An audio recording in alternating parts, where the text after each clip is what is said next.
Since I'm stuck at home and can't really go out buying stuff, I've decided to improve my setup here at home. So in this series of videos, I'm going to talk about improving my setup at home, and I hope you find it interesting. So check it out.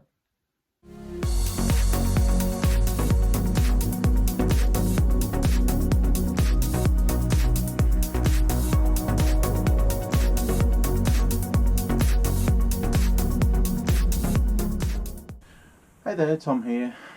Today's project, I'm going to be talking about insulating my loft. This is my loft that we're in, and a couple of years back we boarded out the loft. We put down some fiberglass insulation and some chipboard, put a new loft hatch in, and I've decided to start using it to house mainly my packaging material because it's big and bulky and gets in the way. But the problem I've been finding is, especially with things like cardboard boxes, is they go all kind of soft and squidgy. My roof doesn't leak. I mean, I did have a problem with snow blowing in, but it's mainly the sort of ambient moisture in the air, and the cold also was affecting things, and I was worried about storing certain things in here. I thought, oh gosh, it's not good. So what I'm going to do is I'm going to insulate my loft rafters. So hopefully this video I'll document it. Hopefully it's sort of vaguely interesting. I've got my safety specs on, so I'm ready to go. But previously I did sort of a half-arse attempt.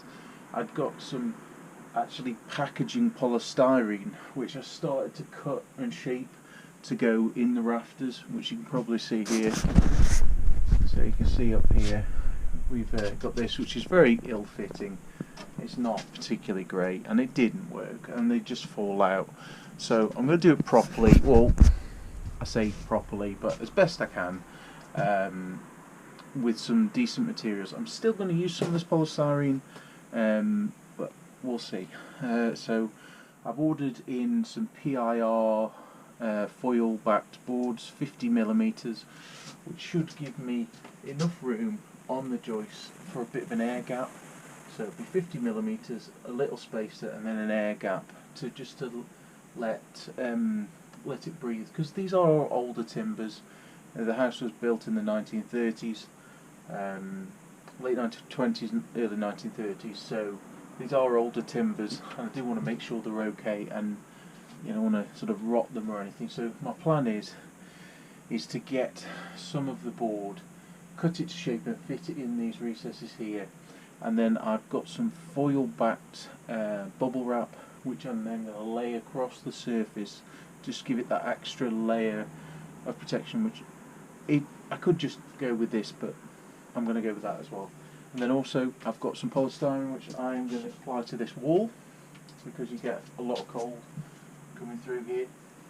So to start with, what I'm going to do is I'm going to clean up at the top of the eaves here all this detritus and muck. There's a couple of not nests, but bits of twig and stuff which I've pulled out previously. There's no birds or anything, but very old.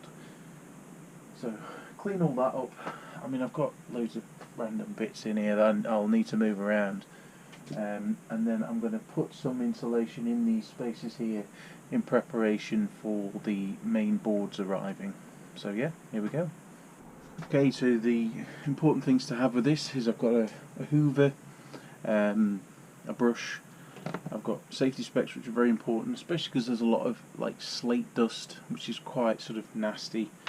Got some, well, these aren't ear defenders, these are noise cancelling headphones, but the noise shouldn't be too loud, so because it's just a hoover, but always find those good. And then a decent dust mask. Investing in a decent one. You can use normal ones, but I've bought a half decent one, because you've got to protect your lungs at the end of the day. So yeah, because you don't know what soot and all sorts is in there. So get all that cleaned out. I've already previously cleaned these joists here, which were absolutely filthy. They were really dirty. So these have been brushed off. Caused a lot of muck and mess. I look like I've been down a coal mine. So yeah, and even still, the slate dust still comes through. So yeah, let's get to it.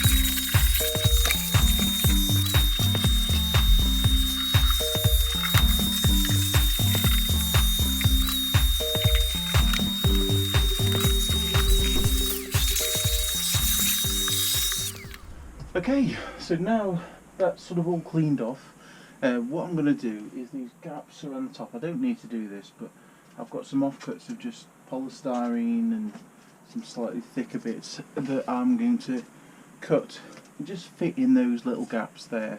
I'm going to use a mixture of a saw. This is a Japanese saw, but you can use a normal hand saw. This is just the one I've got to hand, which has got a fine and a coarse blade on it.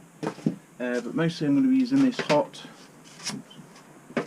plugs come out, this hot foam cutter. I can't remember the name of it. It's like a wire cutter, and this will be the proverbial hot knife through butter. It cuts it really cleanly. This thicker stuff, it does struggle a little bit, so I'll probably have to use the saw on those.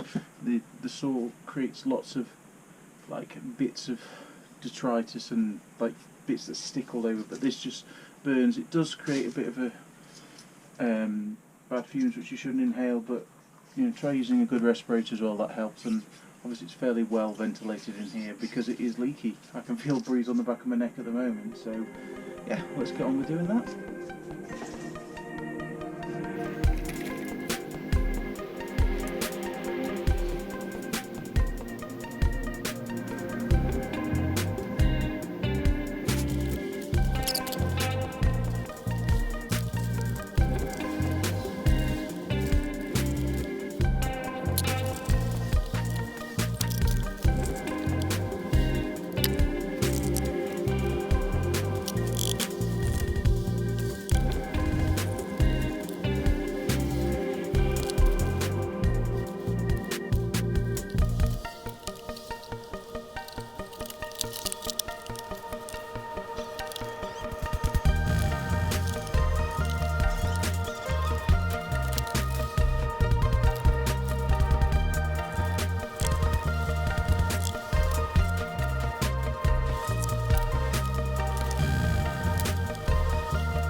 So yeah, there we go.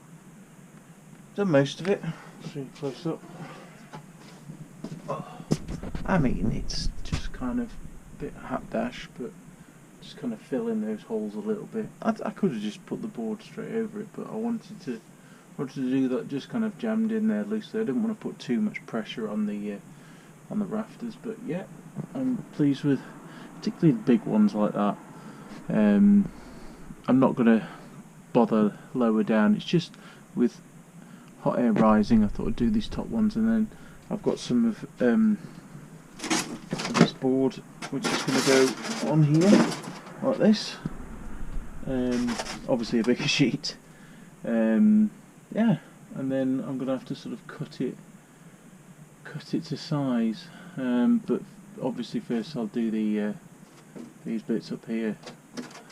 So yeah, a bit bigger job than I thought.